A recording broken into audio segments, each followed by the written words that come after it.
¿Cómo estás? ¿Hablas español? Est-ce que vous parlez français? Oh, on va parler en français et espagnol, no? Eh? That's Franish? That's not even French or Spanish. What are you doing, Tile?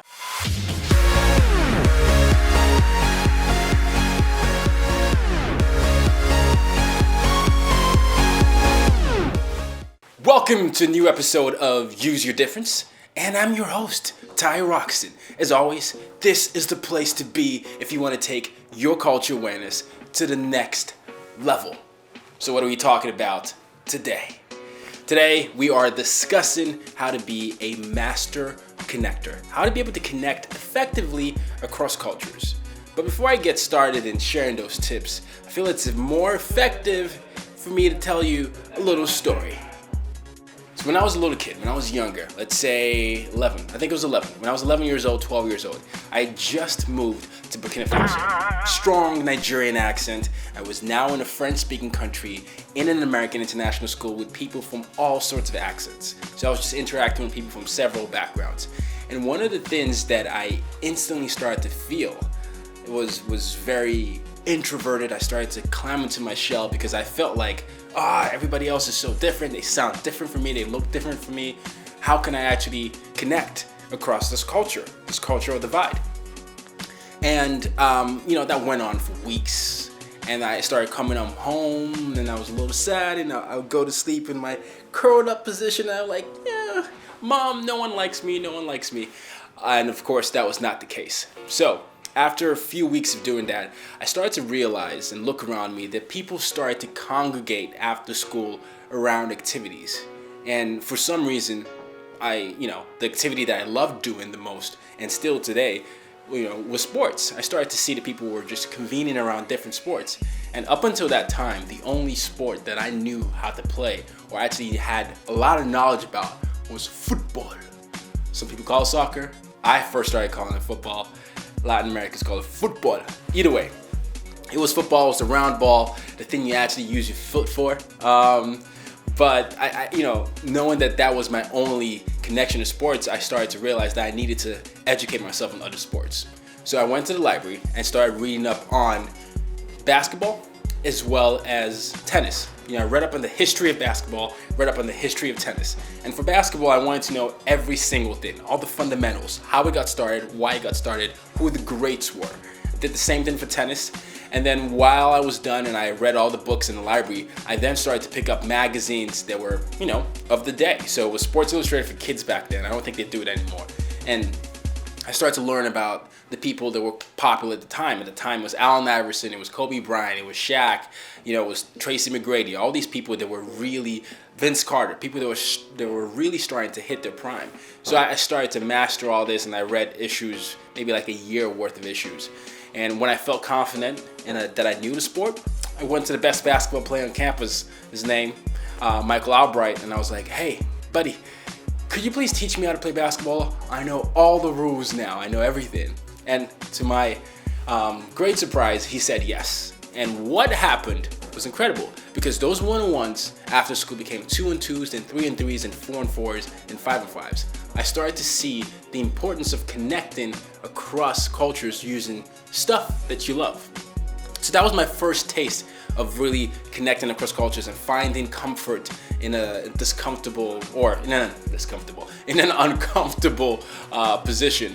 That eventually gave me confidence to realize and learn more about people because we were in environments where people were comfortable so to share stories. So with that in mind and using that as a lens for today's episode, I want to sort of paint this view where it is possible for you to connect across people, across cultural divides, across people that might seem a little different from you. And I'm going to share a couple of tips. One thing that you can definitely do and start to build within yourself is the art of smiling. I'm not talking about smiling like, this is me smiling so nervously. I'm so sheepish and I'm looking like a creepy person. no, I am... I'm talking of just a warm, genuine smile. Some people think they don't have a great smile. That doesn't matter. Just smile however naturally it is. You don't have to show a certain amount of teeth. Just smile. Make it look as natural as possible. And the reason why I'm saying just smile is because that immediately warms your disposition. You immediately don't come across as intimidating. So in a city like New York where I live, where everyone's on the go, it's easy for people to actually approach me about stuff. People often get lost in New York City today. They might say, hey, Tyle, or they don't know my name. Hey, could you help me tell me where this is? And while you're doing that, you start to learn more about the person. You could then start to say, oh, you're going here? Why are you going here? Oh, I know someone that goes here. And they tell you a story about that. And you never know what that stranger or who that stranger could be and how that could actually benefit you, or how, more importantly, you can connect that stranger to someone you know based on your friends network. So Smile, it's the easiest way to break a barrier and an easy way to make yourself approachable. Number 2, número dos. Listen. See, I paused there. I was trying to listen to myself actually talk, but then I realized that I couldn't do it. So yeah, there was that. But listen.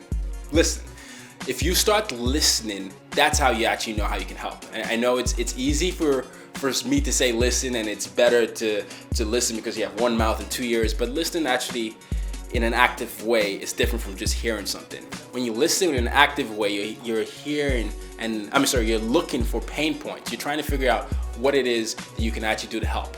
Because when someone has a problem, you can instantly say, hey, I met that guy across the street, the street that I smiled at, and the person that I gave help to with directions. And he might actually be a great person for you because he left his card with me. How about I connect you two? See? There's always a point to my madness and corniness. So listen, because you never know when whatever bit of information that person gives you will come into handy. You could help set someone up on a date.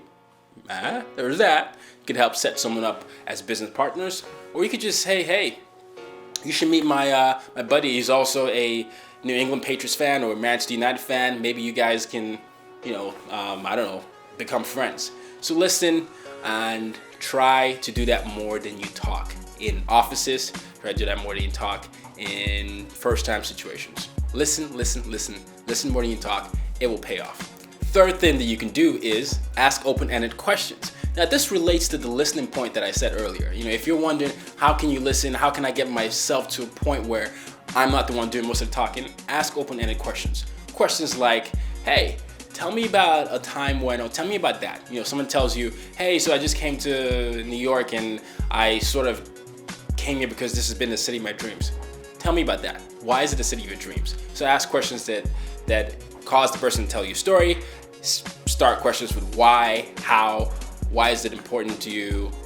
Make it about them so that they start to divulge information. What about the business made you want to leave? Why did you feel like that business was not something that interacted or jived with your personal culture? You see how those questions can get people to open up? That's just how you do it. And it doesn't have to be personal. It can be about the businesses, but as they start to tell you the motivations behind why they do things and how they do things, you then get an insight and a glimpse into who they are. You get a glimpse into their souls. I gotta stop doing this. I do apologize. I'm sorry. And the fourth and last thing is network while doing what you love. If you remember in the story that I first told you, I talked about how I found sports and I used that as my connector, right? I use sports to connect across cultures because I felt like that was the way I could build friends. I could increase my friendships that way. So, find things that you love. If you go to a new city, you might be wondering, there's no way I'm going to meet anyone that loves to dance or loves to play chess like me or loves to watch, Doctor Who or Doctor whatever the new movie is. I'm a huge One Tree Hill fan, so I'll use One Tree Hill. There's no one that watches One Tree Hill. Go on sites like meetup.com. Meetup.com is great because you could search things if you're interested in digital marketing or TV shows. You can never know which community you find. And then you go to those gatherings and meetups, and then you start to have that affinity groups form, and then you start to just build bonds that way. If you're, if you're looking for a more international site, try internations.com. They have a global reach and global network as well, where, you can often find things around your affinities and things that you love. The reason why it's easy to do to network while doing things you love is that it's networking with a purpose. You don't have to make extra effort. You can go into a tennis place and easily talk about John McEnroe and his temper tantrums to how the transition went from Leighton Hewitt to Roger Federer to Rafael Nadal and then to Novak Djokovic. And the reason why I said that so seamlessly is because I'm a bit of a tennis nerd, but you get the point. You can start to talk about things you care about without making efforts. And as you're doing that, you learn more about the person because they become more interested in what you do, and they're like, hey, how can I sort of let's do this again, or let's watch a game, and then they just spill secrets about themselves. So network while doing things that you love. So there you go. How to become a master connector anywhere in the world. So tell me your tips. If you agree, I'd like to know. If you disagree, I would like to know. Just let me know in the comments below. You can let me know at tyrockson.com. You can also, use the hashtag on Twitter or on Instagram. Use your difference to leave your thoughts about the episode. I'm very curious where you all are from and what some of what are some of the tips you've had as you're building, great connectors and building great connections. Remember, we live in an increasingly divided world with things like Brexit and with things like the U.S. elections that just happened and things that like Syria and things that happen in India and Palestine and all over the world. We've got to do our best to bridge those gaps. And I think you listening right now can be that person. So, while you're doing that, I want you to say this with me. Till next week, use your difference to make a difference.